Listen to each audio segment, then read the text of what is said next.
बिल्कुल देखो आप, लास्ट लाइन यानी कि 6 विजन विद इन 3 आवर्स। अभी सिर्फ 3 घंटा हुआ है और 6 विजन है, यानी कि कंप्लीट विजन।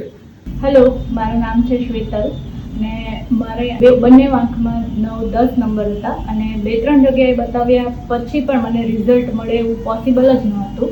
બટ અહીંયા શિવમ આઈ કેર હોસ્પિટલમાં મેં બતાવ્યા અને અહીંયાની જે એડવાન્સ ટેકનોલોજી છે.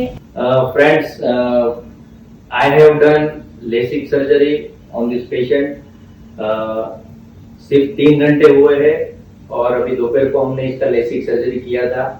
अभी इनको एकदम कंफर्टेबल है, आप देख सकते हैं। देखो इनका विजन, पढ़ो आप, ऊपर पढ़ो।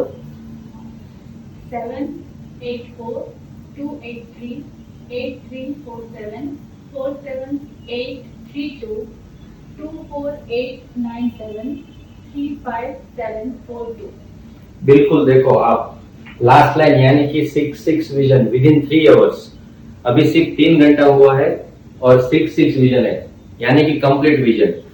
तो ये होता है टेक्नोलॉजी और ये होता है मशीन का पावर। तो बेस्ट टेक्नोलॉजी होता है तो वो आपको फास्ट रिजल्ट देता है और हमेशा 100% रिजल्ट देता है। તો ફ્રેન્ડ્સ, મારી આંખો હવે બેસ્ટ મને વિઝન આપી રહી છે અત્યારે અને એના માટે હું થેન્ક્સ કહેવા માંગીશ શિવમ આઈ કેર હોસ્પિટલ અને ડોક્ટર વિક્રાંત સરને. Thank you.